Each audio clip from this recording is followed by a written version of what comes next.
África. De este lugar del mundo se ha dicho que es la cuna de la humanidad, la tierra en la que nuestros antepasados dieron sus primeros pasos. Sin embargo, no hace mucho se descubrió que además había sido el hogar de una vasta civilización tropical. Pero las ciudades y reinos que otrora proliferaron en el continente, de repente se desvanecieron sin dejar apenas rastro. ¿Qué ocurrió con aquellos grandiosos logros? El profesor Jared Diamond se ha propuesto investigar las extraordinarias pautas de la historia humana. Su búsqueda le ha llevado desde las junglas de Nueva Guinea hasta los picos nevados de Perú. Su objetivo: llegar a entender por qué un pueblo, el de los europeos, ha conquistado una parte tan grande del mundo.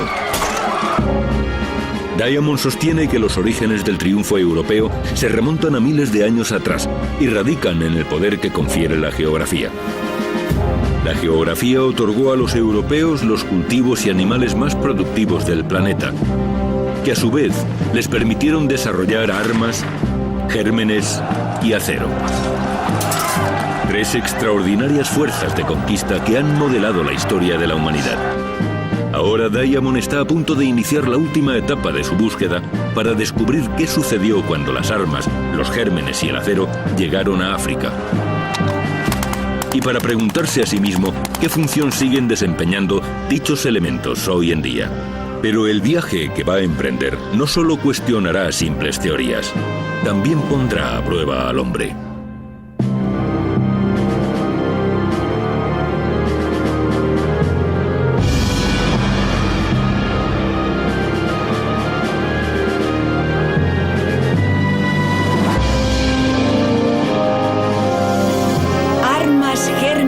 Y acero, en el trópico.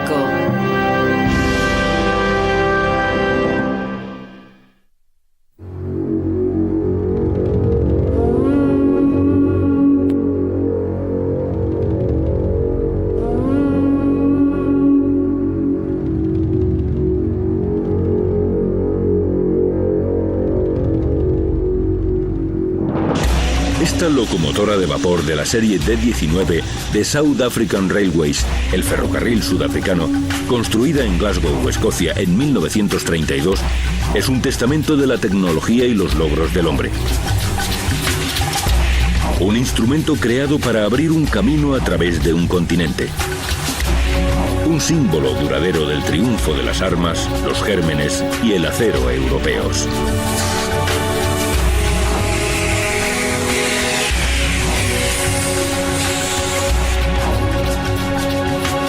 Este motor y sus vías de acero conducirán a Jared Diamond a través de la historia de África.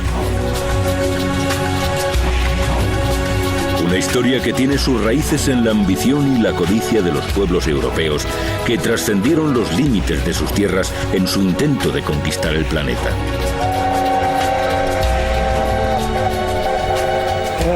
Cuando los europeos se expandieron por el mundo, conquistaron a otros pueblos, construyeron ferrocarriles y crearon sociedades ricas modeladas a imagen de las de Europa.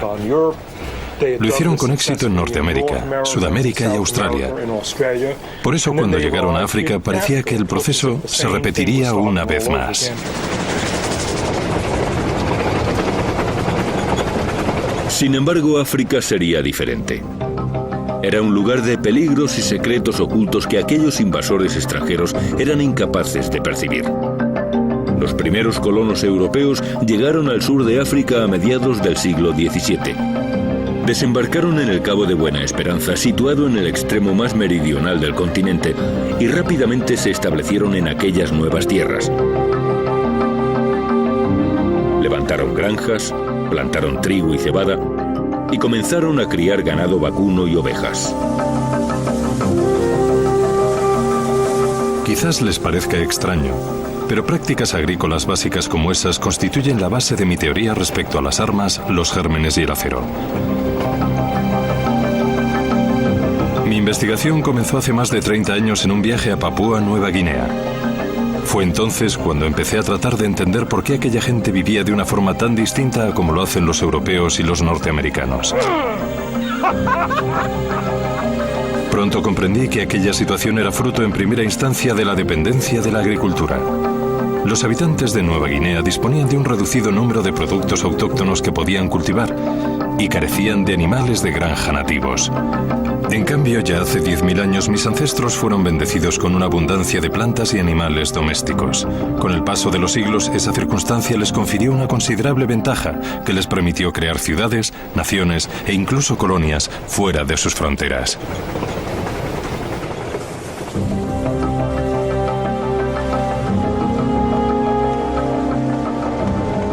Pero el sur de África está a más de 8.000 kilómetros de Europa. ¿Cómo pudieron los colonos importar cultivos y animales europeos a tan remoto rincón del mundo? Fue una cuestión de habilidad, pero también de buena suerte. Y la geografía les ayudó mucho, pues dieron con una de las pocas regiones del hemisferio sur que se parecía a Europa. El Cabo y Europa se encuentran en latitudes similares, es decir, casi a la misma distancia del Ecuador, lo que significa que la temperatura y el clima de esas dos zonas son casi idénticos, pese a la distancia que las separa.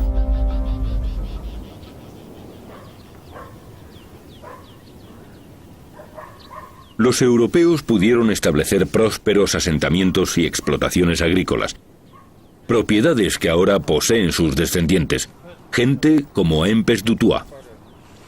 Tu familia lleva siglos en estos parajes. ¿Qué significa para ti la tierra, por tanto? Siempre me ha gustado la tierra, desde que era un niño, y nuestra familia lleva muchas generaciones dedicándose a la agricultura. Cuéntame la historia de esta granja.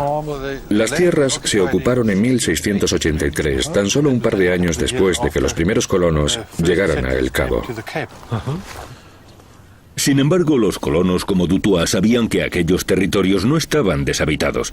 Incluso hoy en día, en sus granjas siguen hallándose vestigios de los pobladores originales del Cabo, el pueblo Khoisan.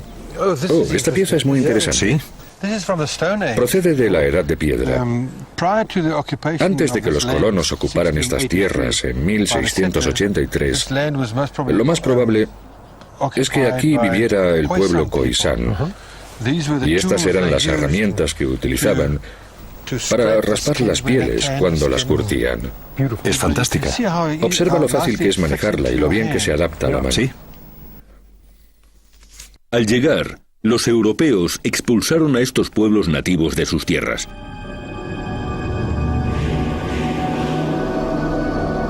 Pero aquella gente también tuvo que enfrentarse a un conquistador invisible aún más devastador, una de las más extraordinarias fuerzas de la historia humana. A juicio de Diamond, los gérmenes.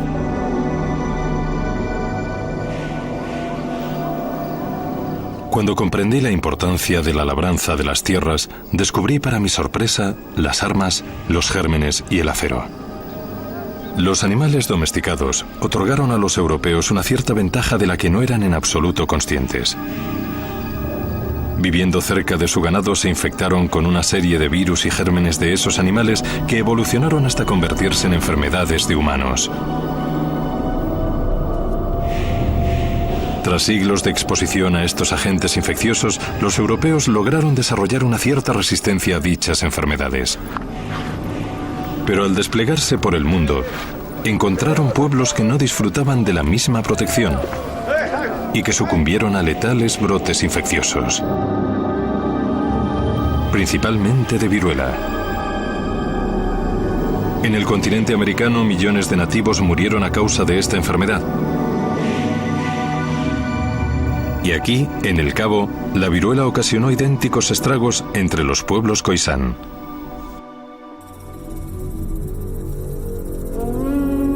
A través de sus cultivos y sus gérmenes, los europeos consolidaron su presencia en el extremo sur de África y comenzaron a pensar en ampliar sus territorios.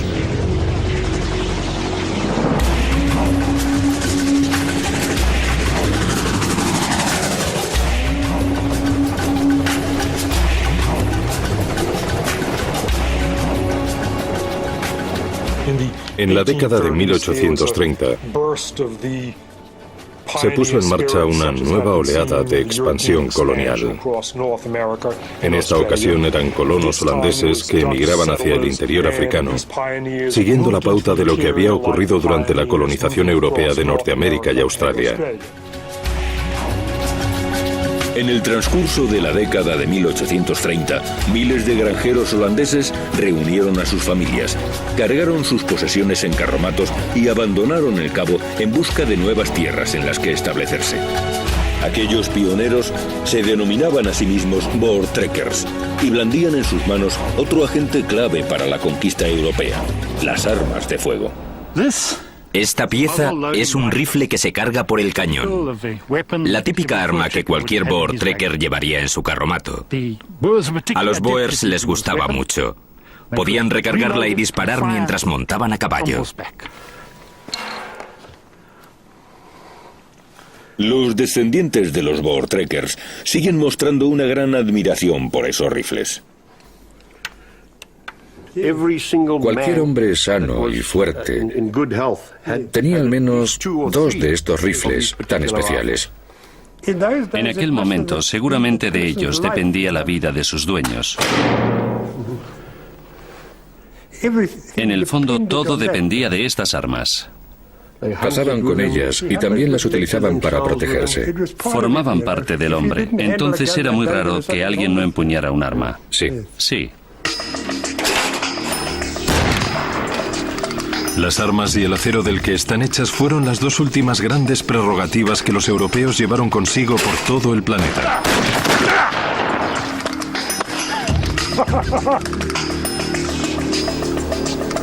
Las armas son el resultado de miles de años de complejos desarrollos tecnológicos que comenzaron fuera de Europa, pero que los habitantes del viejo continente perfeccionaron. Y si lo lograron, fue gracias a la considerable ventaja inicial que la agricultura les confirió miles de años antes. Aunque no debería decir algo así, el fusil de chispa era casi tan importante como lo es hoy el teléfono móvil. Ahora uno no puede ir por ahí sin móvil. Entonces, lo indispensable era aquel fusil. Fuego.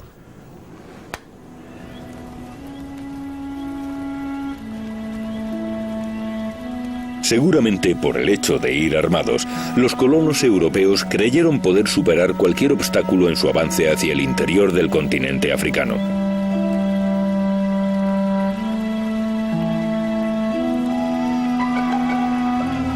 El 17 de febrero de 1838, los voortrekkers se encontraban ya a 1200 kilómetros de El Cabo.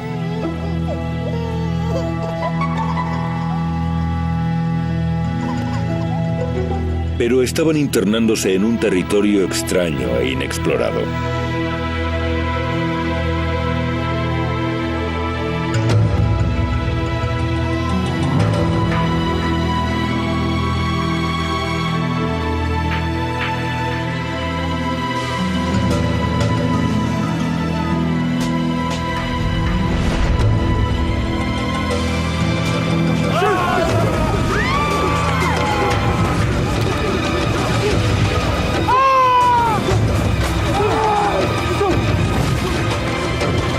Un ejército de nativos africanos surgió de la oscuridad y se abatió sobre los colonos.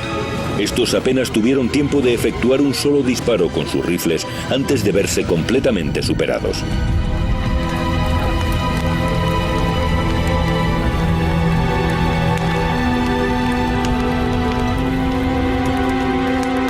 A las pocas horas, casi 300 voortrekkers yacían muertos.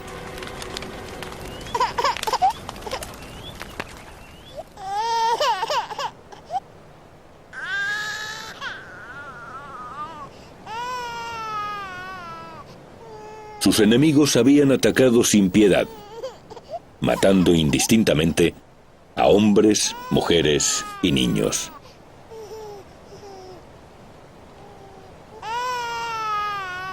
¿Quién podía haber perpetrado un asalto tan implacable y calculado, frenando en seco el avance de los europeos?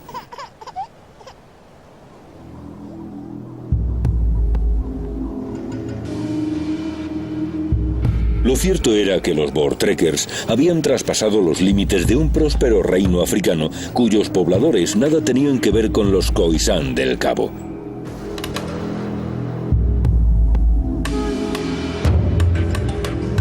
Los holandeses se habían topado con los zulúes. El zulú era un pueblo muy distinto a todos los que habían conocido hasta el momento. El suyo era un grupo muy organizado. Los zulúes fueron los creadores de un estado africano único y muy desarrollado. Su destreza en el ámbito militar les había permitido imponerse a sus vecinos nativos. Sus territorios abarcaban una extensión de más de 48.000 kilómetros cuadrados y habían establecido una economía y una sociedad muy sofisticadas. La ferocidad con la que los zulúes defendían sus tierras era algo con lo que los Voortrekkers simplemente no habían contado. Aquello superó por completo a los Boers. No estaban en absoluto preparados para el ataque de los zulúes y de repente se encontraron con un rey que podía movilizar sin problemas a un ejército de 10 o 15.000 intrépidos hombres capaces de vencer a casi cualquier rival.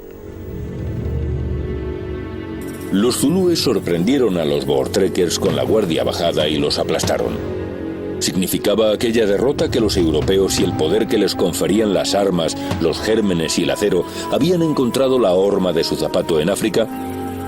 A los Voortrekkers les importaba muy poco quiénes eran los zulúes o cómo habían creado un estado tan sofisticado.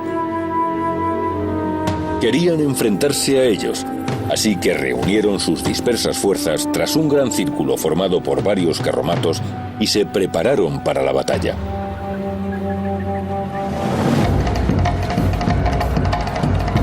Al amanecer del 16 de diciembre de 1838, los colonos vieron llegar a lo lejos a más de 10.000 zulúes que cargaron contra ellos para destruirlos. Pero en aquella ocasión, aunque los africanos les superaban en número, los europeos aprovecharon al máximo su tecnología. Para aumentar la frecuencia de disparo de aquellos rifles que se cargaban por el cañón, unos disparaban mientras que los otros los recargaban. Disparaban, entregaban el rifle a otro, tomaban el siguiente fusil, lo disparaban y lo volvían a dejar para que lo cargaran de nuevo. Así cada 5 o 6 segundos podían realizar un disparo. Y eso era lo importante.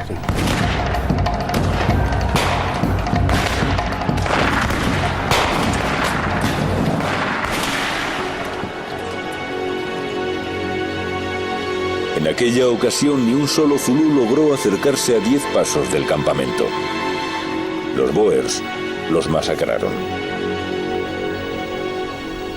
Los Voortrekkers debieron matar a unos 3.000 o 3.500 zulúes.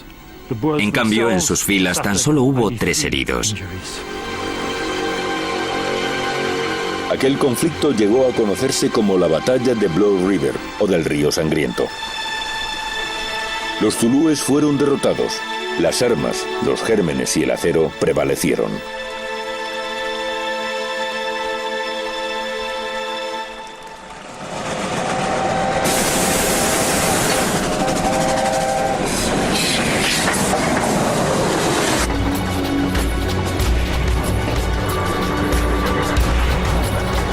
Tras la victoria, los colonos europeos siguieron adentrándose en territorio zulú. Los nuevos avances en su tecnología les permitieron acelerar la conquista.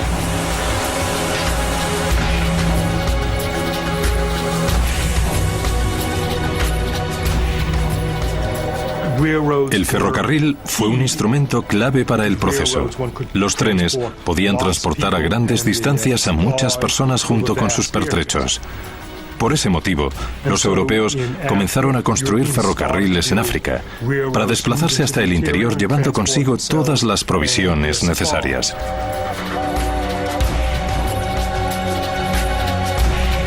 Esa fue la era de la revolución industrial, una revolución que introdujo un arma más para la colonización de África, un instrumento que puso en manos de un solo hombre la misma potencia devastadora que se vio en la batalla de Blood River.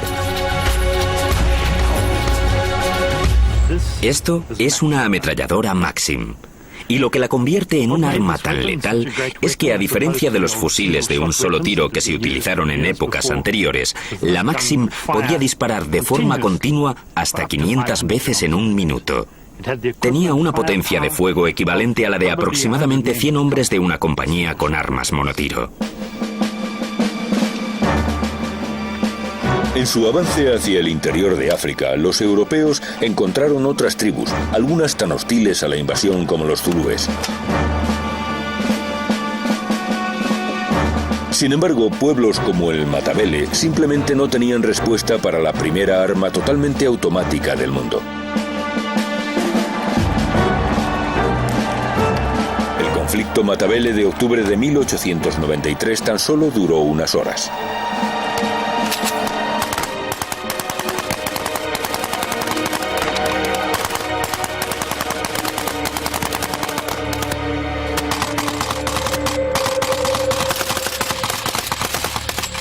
Los colonos acribillaron a los guerreros Matabele hasta que solo quedaron unos cuantos. Aquel fue el enfrentamiento de la tecnología antigua con el más innovador y extraordinario de los inventos europeos.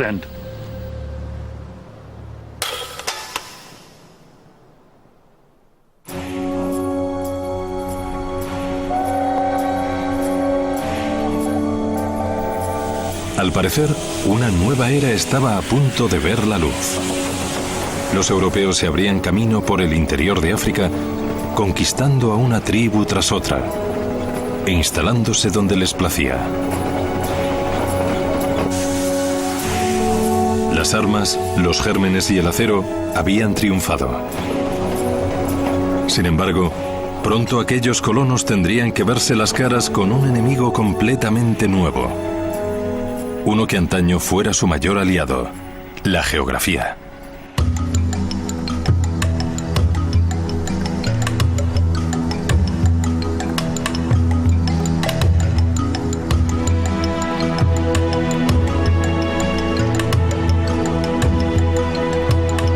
Al avanzar hacia el norte, los colonos deforestaron los terrenos para convertirlos en tierras de labranza, confiando en poder disfrutar de una vida próspera en África.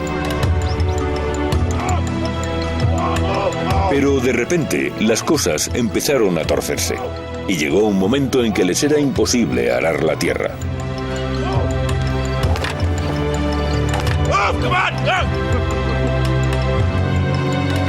Las plantas que sembraban se negaban a crecer. Y el barro destrozaba su calzado.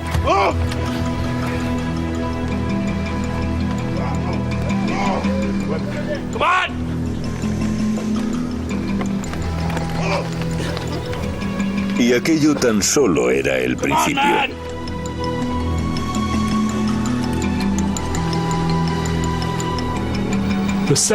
El segundo gran problema al que tuvieron que hacer frente los europeos fue la muerte de sus animales. Los caballos y bueyes habían sido una parte muy importante de la ventaja con que contaron los europeos en el resto del mundo. Los primeros les ayudaron en sus incursiones militares y los segundos eran excelentes animales de tiro. Pero entonces esas criaturas empezaron a morirse. Los animales domésticos y los cultivos sostuvieron la civilización europea durante miles de años. Sin ellos, las armas, los gérmenes y el acero jamás hubieran existido. Y tampoco los procesos de conquista y colonización. Pero entonces incluso los colonos empezaron a enfermar. Sufrían terribles fiebres, mientras que a su alrededor los nativos africanos cultivaban sus tierras y criaban a su ganado sanos y salvos. ¿Cómo era aquello posible? ¿Qué secretos ocultaban aquellas nuevas tierras tan extrañas?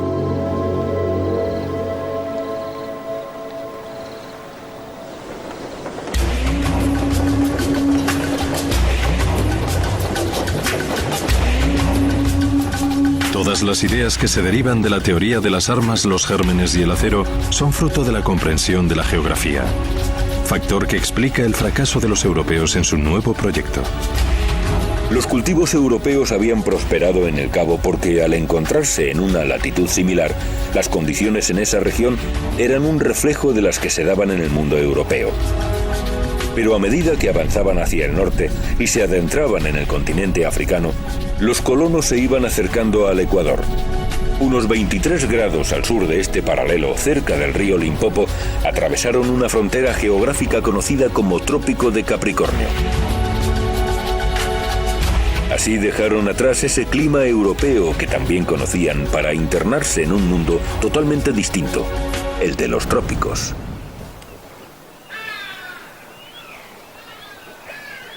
Las normas que imperan en los trópicos son totalmente distintas a las condiciones que predominan en el viejo continente o en otras zonas de clima templado. Allí, en lugar de las 4 estaciones de Europa, Norteamérica y el Cabo, hay únicamente 2: la seca y la de las lluvias. El trigo y la cebada, cultivos que durante siglos sostuvieron la civilización europea, no habían evolucionado para sobrevivir en este clima tropical.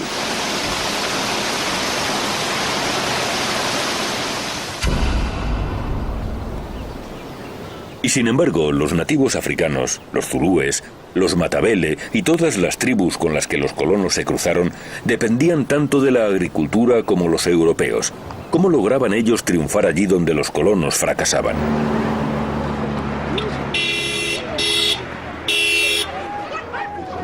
Incluso en la actualidad, el continente de África está formado por miles de agrupaciones tribales diferentes, todas ellas ligeramente distintas del resto en sus costumbres y su idioma.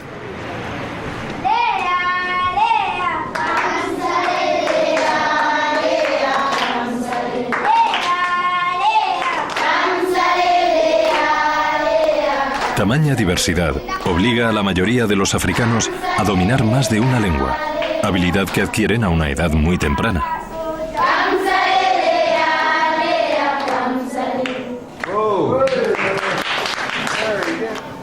I would like to find out how many languages you speak. Who here knows how to speak Bemba? Aha! Does anybody else know how to understand or speak Lozi? You speak Lozi? Yes. Do you also speak Bemba? Yes. Is there another language that you speak also? Slovak. Slovak. That's 4 languages. That's good. Most Americans speak only one language.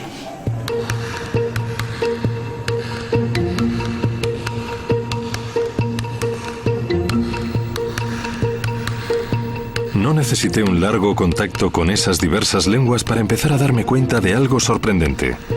Todas se parecen mucho. Estas lenguas me fascinan. Por eso allá donde voy, les pregunto a los africanos qué idioma hablan y les pido que me digan algunas palabras en él. Y esto es lo que he descubierto en relación con el vocablo sol. En lengua nyanja, sol se dice asuba. En Bemba, hakasuba. En Chiwa Dusuba y en las lenguas Senga, también suba. En cuanto a la palabra agua, en nyanja es mansi. En Bemba, amenchi. Y en Chiwa vuelve a decirse mansi. ¿Qué conclusión puede extraerse de las similitudes existentes entre dichas lenguas? Que la mayoría de los idiomas modernos del África tropical tienen una raíz común. Una lengua ancestral única hablada por un solo grupo de personas de las que proceden los idiomas modernos.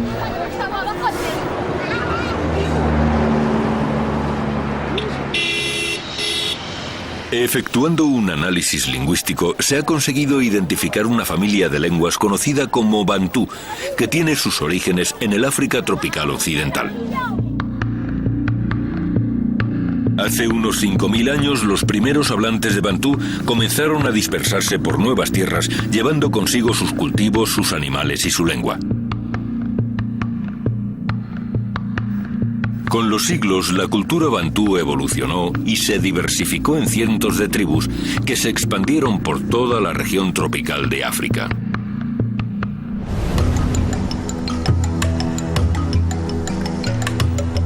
Pero la verdad es que esta civilización panafricana se mantuvo oculta durante muchos años.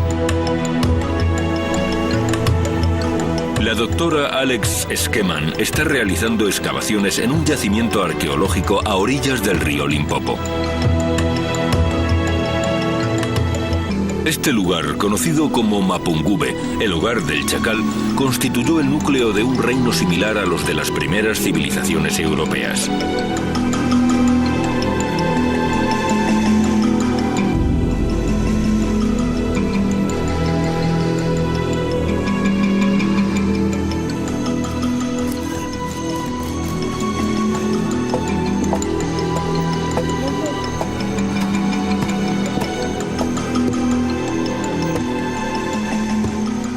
Mapungubwe era el centro, la capital de un enorme estado. Aproximadamente 5.000 personas vivían en torno a esta colina y otros varios miles de individuos en el valle. Este último grupo producía los excedentes agrícolas necesarios para alimentar a la ciudad. Tenían ganado y ovejas, cultivaban sorgo y mijo y trabajaban el hierro. El progreso que se alcanzó en el sur de África fue extraordinario y muy sorprendente.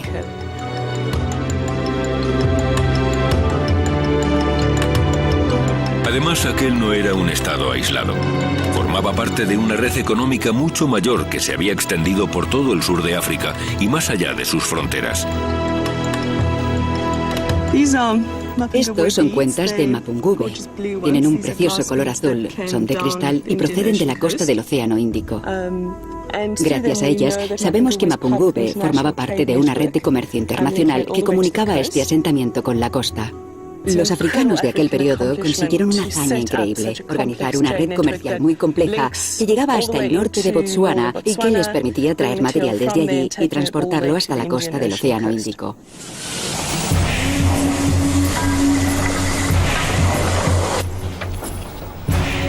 Así pues, los africanos lograron superar los problemas agrícolas que vencieron a los colonos europeos. Además, habían desarrollado un sistema de cultivo tropical único que se difundió por el continente hasta convertirse en la base de complejas sociedades que comerciaban con lugares tan lejanos como la India. Pero esta floreciente civilización tropical tenía una historia aún más extraordinaria que contar.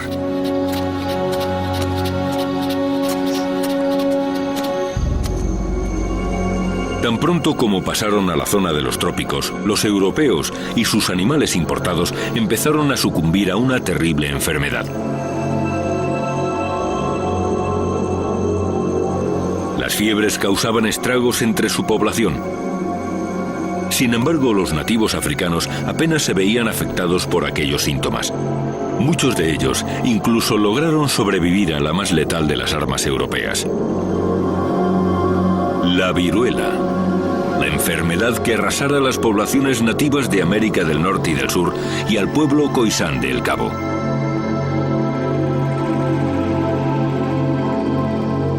¿Cómo era eso posible?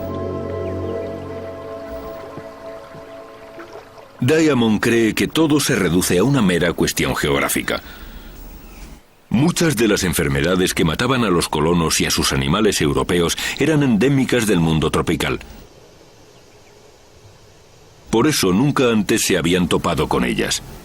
En aquel momento se produjo una inversión completa de las pautas típicas de toda conquista. En el Nuevo Mundo, los gérmenes fueron un arma favorable a los europeos, ya que mataron a muchos indígenas. Aquí existían gérmenes nativos a los que los europeos no habían estado expuestos. La historia de las armas, los gérmenes y el acero se repetía, pero en esta ocasión al revés, pues los que morían eran los europeos. Los colonos y sus animales fueron víctimas de incontables enfermedades e infecciones tropicales.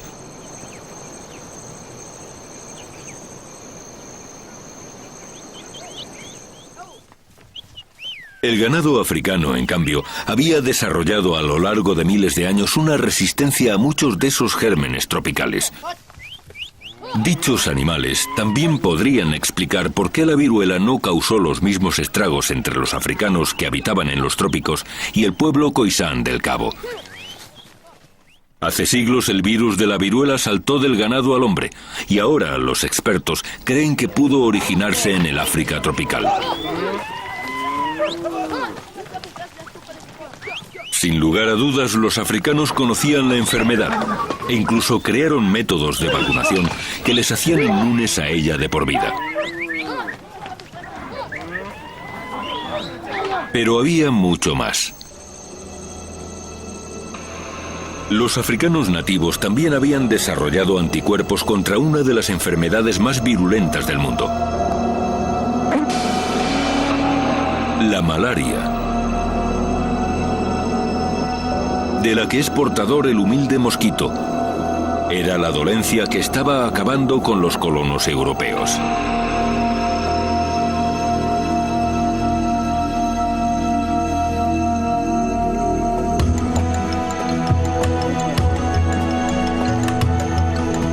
Sin embargo, los habitantes del África tropical combatían la malaria con algo más que anticuerpos.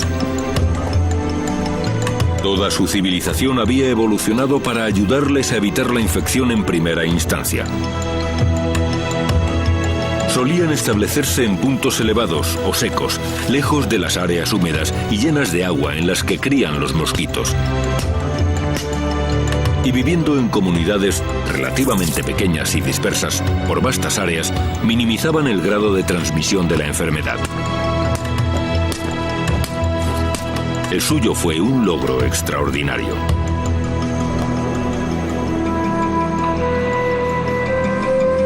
Pero los europeos no entendían el modo de vida de los africanos y construían sus asentamientos junto a los ríos y lagos de los que extraían el agua, es decir, lugares infestados de mosquitos. Murieron a miles.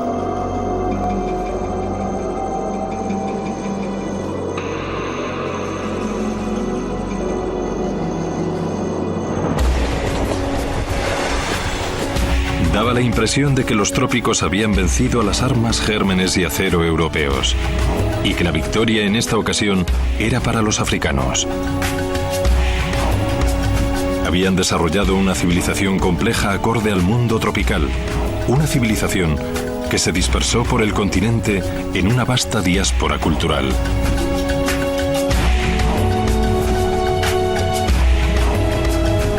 ¿Era ese el fin de las armas, los gérmenes y el acero europeos en África? ¿Qué le depararía el futuro a esta poderosa civilización tropical?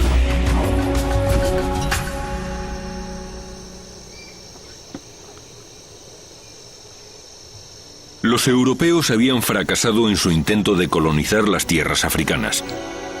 El continente negro no sería otra Norteamérica o Sudamérica. Sin embargo, seguía resultando extremadamente atractivo para las potencias colonizadoras por sus vastas reservas de recursos naturales: cobre, diamantes, oro. La conquista europea y la historia de las armas, los gérmenes y el acero estaban a punto de pasar a una era totalmente nueva. A finales del siglo XIX, en lo que ahora es la República Democrática del Congo, los belgas sacaron a millones de nativos africanos de sus pueblos y les pusieron a trabajar recogiendo caucho o extrayendo cobre y otros minerales de las minas.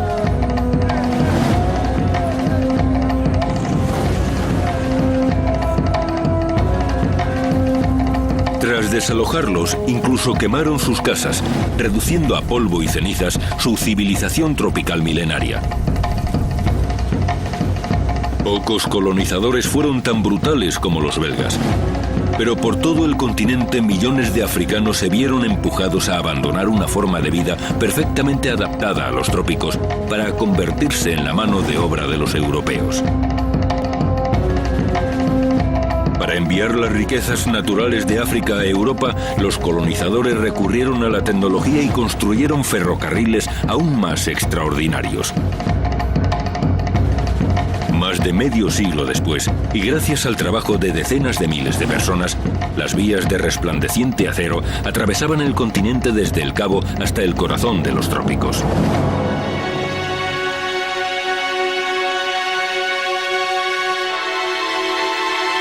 Las construyeron los europeos para extraer las riquezas africanas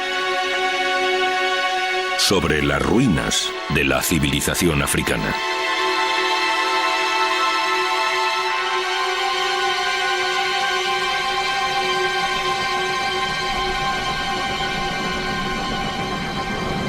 Todo este tiempo he estado siguiendo el rastro de las armas, los gérmenes y el acero por el continente africano.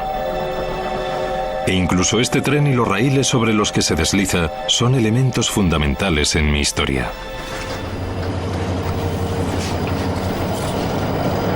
Estas vías todavía funcionan y cumplen su propósito original.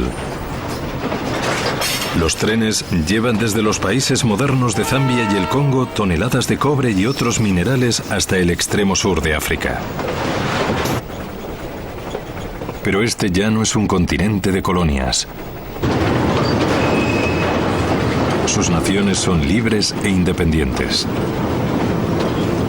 Por tanto, ¿dónde encaja mi teoría de las armas, los gérmenes y el acero en el África moderna?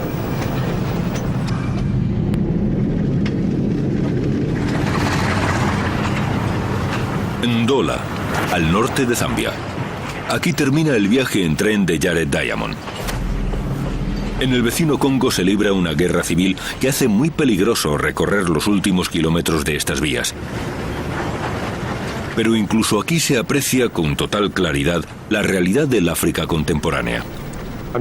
Estoy en pleno trópico africano, en Zambia, uno de los países más pobres de este continente y en realidad de todo el mundo.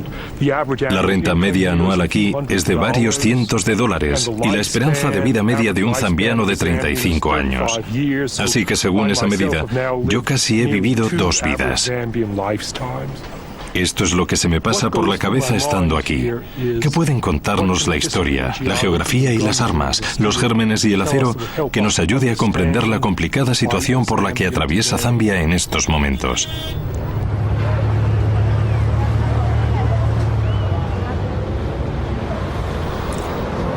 En la Zambia moderna se aprecian pocos indicios de las grandiosas civilizaciones nativas que una vez florecieron en el África tropical. Solo veo un país modelado por la colonización. Veo ciudades y poblaciones que surgieron junto a las minas y estaciones de ferrocarril establecidas por los europeos y construidas según sus pautas. ¿Qué fue de las grandes fuerzas que dieron forma en sus orígenes a este continente y a su gente? Las fuerzas que hay tras la conquista que llevaron a cabo los europeos.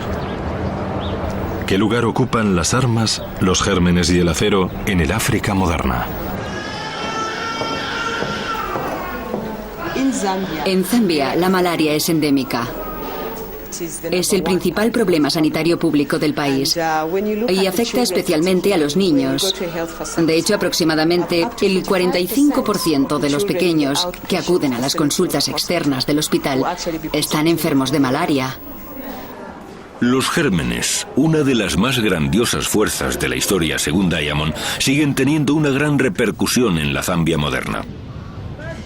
Y no hablamos solo del azote que ha supuesto el SIDA, sino también de esa antigua enfermedad que derrotó a los europeos, la malaria. La malaria es la principal causa de muerte en los niños africanos menores de 5 años. Leyendo este antiguo registro, podrás hacerte una idea de la cifra de fallecimientos que se produjeron en el hospital. La mayoría de las víctimas son niños menores de 5 años, 1 año y 6 meses, 3 años, 5 meses, 1 año. Casi todos eran muy pequeños.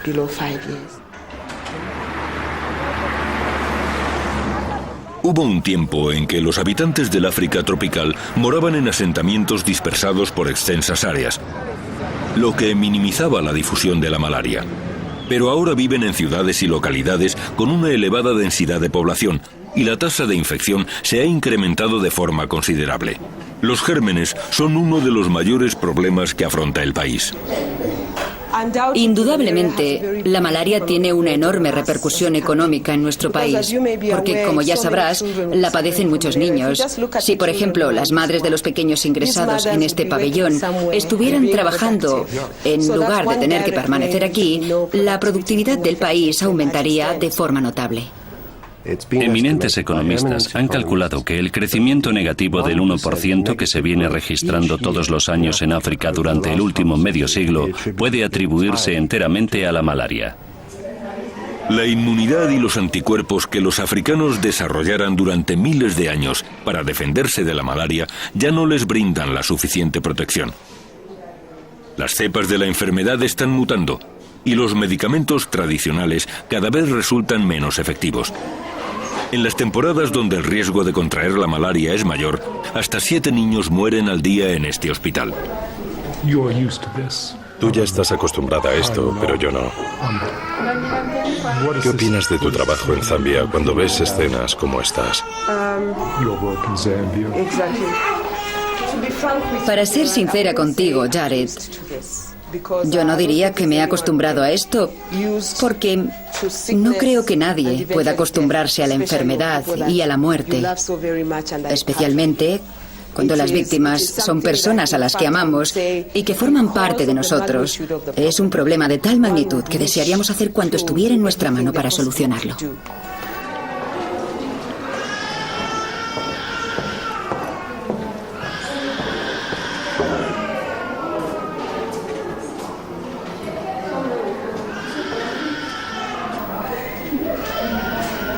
Porque el hecho de...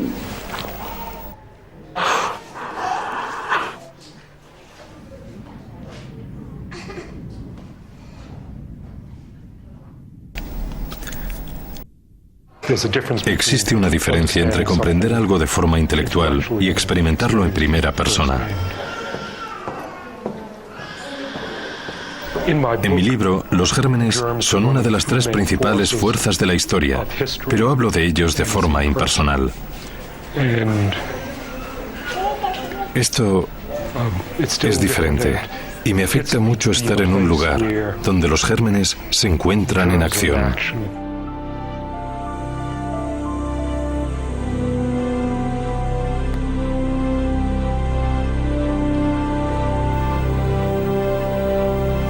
Hace 30 años emprendí un viaje, una búsqueda con la que pretendía comprender los orígenes de la desigualdad en nuestro mundo.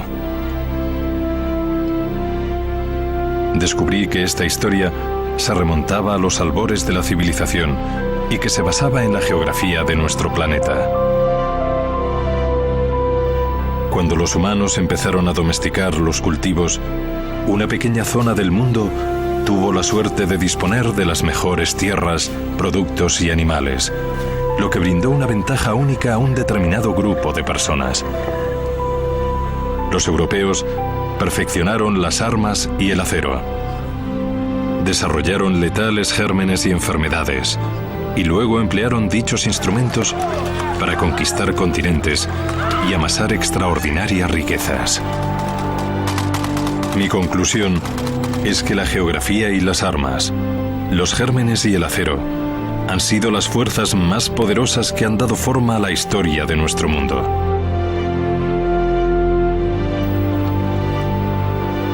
Aquí en Zambia, dichas fuerzas aún siguen condicionando la existencia.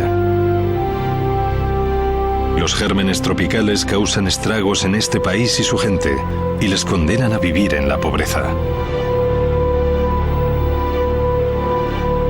¿Significa eso que Zambia siempre será una víctima de las fuerzas de la historia y la geografía y que al continente africano le aguarda irremisiblemente un futuro tan pobre como su presente? Por supuesto que no.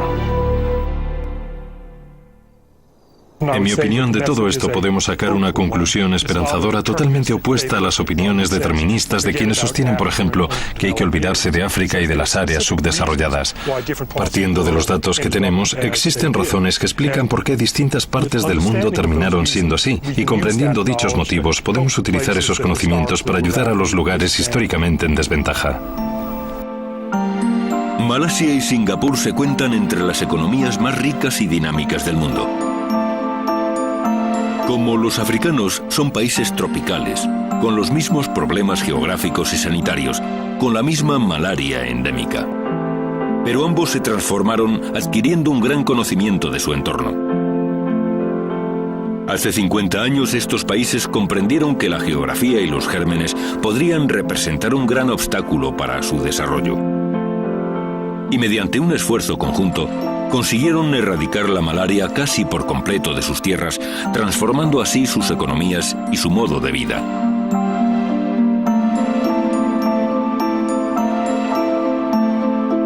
El caso de Malasia y Singapur demuestra lo que puede conseguirse llegando a comprender la geografía y la historia.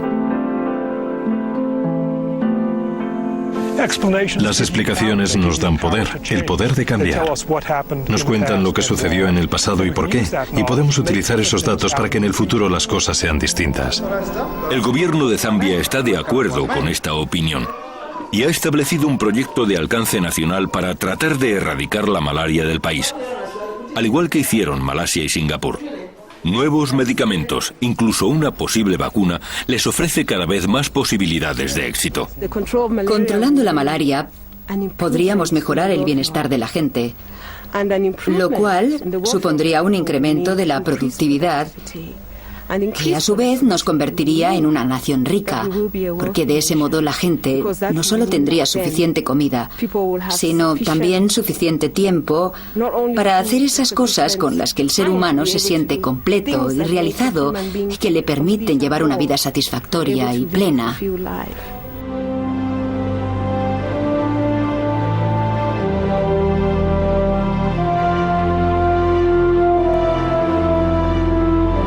Con su búsqueda, Jared Diamond ha tratado de comprender las grandes fuerzas de la historia de la humanidad. Pero la base de su trabajo sigue siendo el más pequeño de los detalles, la vida de los seres humanos individuales. Cuando hablamos de historia, hablamos de desarrollo, competencia entre sociedades y de la riqueza de las naciones.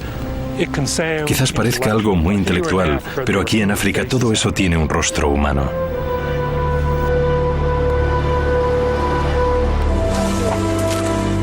Y para Diamond, incluso después de 30 años de cavilaciones y preguntas, las cuestiones que se ocultan tras las armas, los gérmenes y el acero siguen siendo tan importantes como siempre. ¿Por qué se divide nuestro mundo en ricos y pobres? ¿Y cómo podríamos cambiar eso? Puede que en lo que me quede de vida trabaje en muchas cosas, pero ninguna será tan fascinante como la investigación sobre las armas, los gérmenes y el acero, porque son los mayores enigmas de la historia de la humanidad.